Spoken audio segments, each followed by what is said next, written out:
Good morning दोस्तों।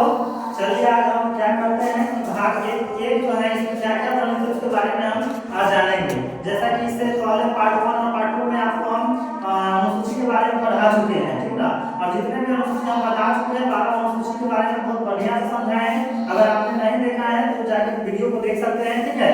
आज से हम स्टार्ट करते हैं भाग के बारे में, ठीक है। हम तो जानते हैं और आप लोग जान रही है कि हमारे संविधान में कितने भाग हैं। तो 22 भाग था, परंतु अब कितना हो गया, 25 भाग हो गया है। और अनुसूचियों की संख्या पहले जब संविधान का निर्माण हुआ था उस समय 8 था, लेकिन अब कितना हो गया है, तो अब 12 हो गया है। तो 12 अनुसूची के बारे में हमने पढ़ा दिया है। अब चलते हैं हम लोग भाग के बारे में कि भाग और क्या बोलते हैं अनुच्छेद, ये दोनों को हम एक लाइन से लेकर चलेंगे और थोड़ा थोड़ा टॉपिक बनाकर आपको समझाएंगे, ठीक ना। तो चलिए दोस्तों आगे हम देखते हैं कि आखिर भाग 1 में क्या है। तो भाग 1 में क्या बोला गया है कि राज्य और राज्यों के संघ के बारे में बताया गया है, ठीक है। तो हम लोग इसमें चलेंगे अनुच्छेद 1।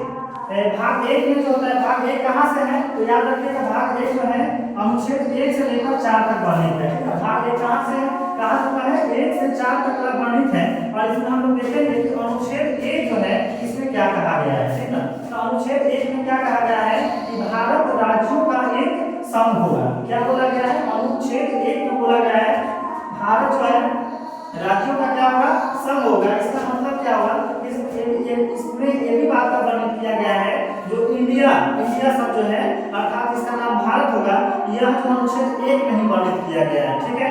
तो हम लोग चलते हैं अनुच्छेद 1 को समझ में आ गया कि भारत राज्यों का संघ होगा। और संघ का मतलब हमने बताया था कि देखिए जितने भी राज्य हैं अगर वह सभी राज्य मिलकर ना ये हमारे भारत देश का निर्माण किया गया है, मतलब एक हुआ है, सब राज्य मिलकर एक देश का निर्माण किया है। इसका मतलब ये राज्य जो है अब चाहेगा मिलकर सोचेगा कि हटने के लिए तो ऐसा नहीं हो सकता है। संघ का मतलब है कि एक आगे तो आप जुड़े रहेंगे, हट नहीं सकते हैं। संघ का मतलब यही हुआ है, ठीक ना, जो कि हम अनुसूची पढ़ा रहे थे उस समय आपको बता दिए थे।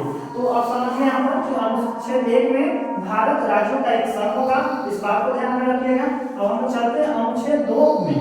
अनुच्छेद 2 में क्या कहा गया है, तो अनुच्छेद 2 में बोला गया है कि नए राज्यों का प्रवेश या उनकी स्थापना। नए राज्यों का प्रवेश करने का मतलब है कि हमारा देश जो है भारत, तो भारत है राज्यों का संघ है, लेकिन मान लीजिए कि दूसरा देश जैसे नेपाल हो गया, पाकिस्तान हो गया, उधर का कोई भी क्षेत्र अगर मिलना चाहता है तो वह क्या होता है कि अनुच्छेद किसके तहत मिल सकता है, तो अनुच्छेद 2 के तहत मिल सकता है, ठीक ना। जैसे सिक्किम मिला है भारत में, एक राज्य बना है, तो वह किस अनुच्छेद के तहत मिला होगा, या अनुच्छेद 2 के तहत मिला है, ठीक है। तो अनुच्छेद 2 में क्या कहा गया कि नए राज्यों का प्रवेश अगर चाह रहा है तो वह अनुच्छेद 2 में कहा गया, ठीक ना। अब हम लोग चलते हैं अनुच्छेद 3 की तरफ, ठीक ना। तो पहले अनुच्छेद में क्या कहा गया कि भारत राज्यों का संघ होगा, एक बात है। अनुच्छेद 2 में क्या बोला गया है कि नए राज्यों का प्रवेश उसके बारे में बताया गया है। और अनुच्छेद 3 की तरफ हम चलते हैं, अनुच्छेद 3 में क्या कहा गया है, तो अनुच्छेद 3 में क्या बोला गया है कि नए राज्यों का गठन, राज्यों के क्षेत्र सीमा, नामों में परिवर्तन की बात कहा गया है। अर्थात इसका मतलब हुआ अनुच्छेद 3 में कि यह विदेश की बात नहीं हो रहा है।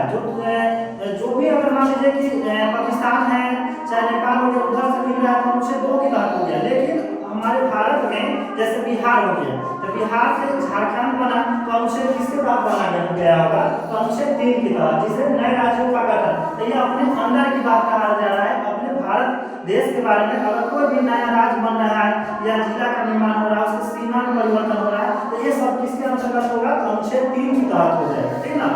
तो अब हम लोग समझ में आया अनुच्छेद 1, अनुच्छेद 2 और अनुच्छेद 3 के बारे में हम लोग देख चुके हैं। अब हम लोग चलते हैं अनुच्छेद 4 की तरफ। अनुच्छेद 4 में क्या बोला गया है कि अनुच्छेद जो है 2 और 3 के तहत बनाई गई। इसका मतलब क्या हो गया, तो अनुच्छेद 4 में बताया गया है कि 2 और 3 जो है अनुच्छेद, उसमें अगर कोई परिवर्तन कर रहे हैं, परिवर्तन कौन करेगा, तो संसद करता है। कौन करता है, संसद करेगा।